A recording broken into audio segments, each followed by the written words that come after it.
Guys, this is Ash and you're watching WriterGAsh. So in today's video I'm going to be sharing a little project I did during Pride Month that I'm really proud of. I talked a little about this in my Truth or Dare video, and it's just so exciting to finally get to share it with you guys.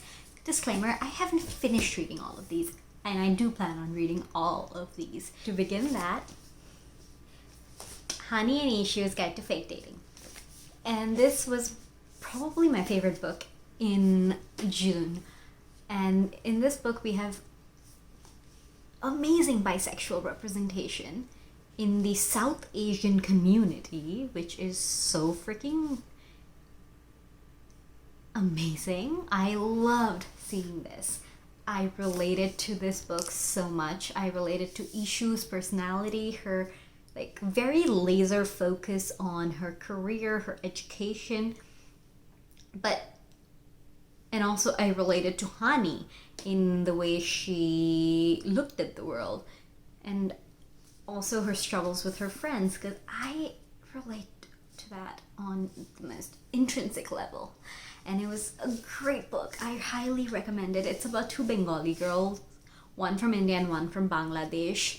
And as a Bengali myself, this book was just, whenever they talked about something or said a few Bengali words here and there, I related to it. I have not felt this way ever. I have never read about a Bengali girl before, and it was amazing. I feel like if I had this book when I was 16 or 17, I just can't put it in words how amazing it feels.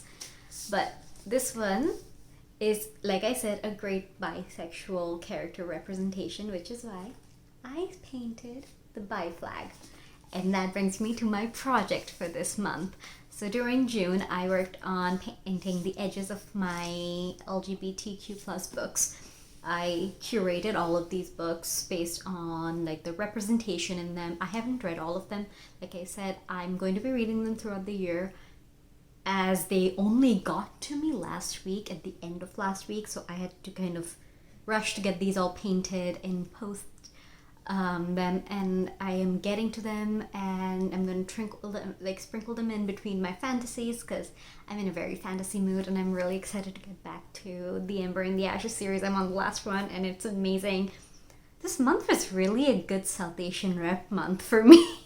I am really enjoying seeing my culture represented in all of these books.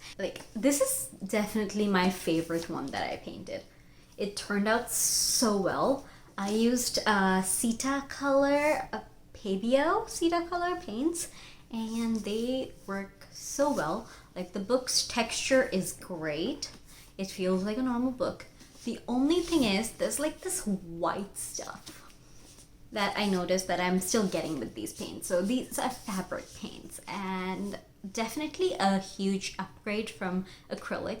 I've been trying my hand at sprayed edges for since summer started, and I tried it on I tried it with some acrylic paints, did some research, contacted an Etsy shop owner who I bought some stencils from. I'll link her shop and her YouTube channel down below, because she has been the most amazing person with helping me figure out what I need to do. So I used acrylics, and then I used fabric. And while I did like fabric better than acrylic, and it's definitely a good middle ground, I also tried pigment inks that she recommended, and oh my god, game changer. And I'll show you one of the books that I painted with pigment inks. I didn't have that when I was starting this project. I'm selling all of these books, and then I'm gonna redo them with pigment ink for myself. And I've already started that project. I've already bought the books again. I have 2 copies of all of these books. But I'm already painting them with pigment ink, and it is fantastic. It does take really long to dry with pigment ink. Anyway, so moving on, the next book I want to share with you guys is this amazing book called Meet Cute Diary. This is about a trans boy and his first love, and I am just excited to see this young adult love and self-discovery kind of play out. It's going to be such a sweet book, and I just love the way the trans flag looks on the book, and the cover completely complements the book itself. Weirdly enough, a lot of these books are really complemented by their covers and their stained edges. They like go together.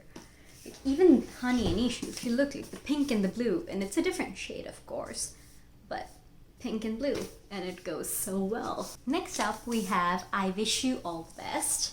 This is a book with non-binary rep, and also kind of goes like the purples, the yellow. I don't know, I did not plan this, by the way. Anyway, so this sounds like such a good book. It sounds like it has a mental health struggle as well, which is something I love like reading about. Especially good mental health representation in a book is so important, and I'm excited to see how that plays out in this book as well, because that gives it a great potential. Next up we have It Goes Like This, and it has great representation in all accounts. It's got pan characters, which is why I went with the pan flag on this one. It is about, I've started reading this actually. I'm like 1/3 of the way through. It is such a good read so far. I'm loving the characters. And okay, back to what I was talking about. It's about 4 characters who used to be in a band together, and the band split up, and like so far it's been mostly from Ava's point of view. And Ava used to date Celeste, and they were in the band together. They were 2 of the 4 characters, and apparently, like, it sounds like their breakup was kind of rough. And while Celeste has kind of gone back into the music industry, Ava's kind of like stepped aside, and I'm excited to see what happens, because in this book, what it's like, the synopsis basically talks about how the band kind of comes together after something bad happens. A disaster strikes their hometown, so like they do a reunion. So I'm excited to see the dynamics between these bandmates, between these characters who were lifelong friends who split up. And I'm just excited to see how it goes. I think it is a new adult book. I went into it thinking it was YA, but it definitely sounds more new adult once I got into it, because the characters are in their like early 20s, so definitely not YA. And so far, like, things they had addressed also make it sound not YA, so let's see how that goes. The next book I got is Let's Talk About Love. This is a book with asexual representation, so the main character gets broken up. Her girlfriend breaks up with her after she comes out to her as asexual, and she then decides like she's done with dating, and then she meets this guy who she has an instant connection with. And I'm excited to see how the author addresses like asexuality in this book. The next books I have been wanting to read for years. I am not kidding you. Well, one of them I've been wanting to read for years, and of course if I read the first, I'm gonna have to read the second. Anyways, so the book I'm talking about is The Gentleman's Guide to Vice and Virtue. This book was like really popular on Goodreads, from like on my recommendations on Goodreads back when it first came out, and it sounded amazing, but I always kind of swerve away from historicals, and this is a historical contemporary, which is why I hadn't read it yet, but it sounds so good, and I just finally gave in, because there's some historical novels that just work with me. One of the side characters in this book is the main character in this book, and Felicity, his sister, Monty's sister from the first book, is the MC here, and she wants to be a doctor, and in that time that is obviously not something that's easy for a woman to be. And this book also addresses aromanticism, which to be honest was really hard rep to find, and I'm glad I found it. Like, I was so happy to find out it was this book that had that that represented aromanticism, because this has been on my TBR since that book came out, and this just seemed like the right time to get it. Speaking of, this is the aromantic flag, and this is the book I used the pigment inks on. Anyway, and there's like 0 residue. These pages are like nearly perfect, and they feel like normal pages. There's nothing coming off on my fingers anymore, so that's great. But yeah, I'm excited to read all of these books. So now the final 2.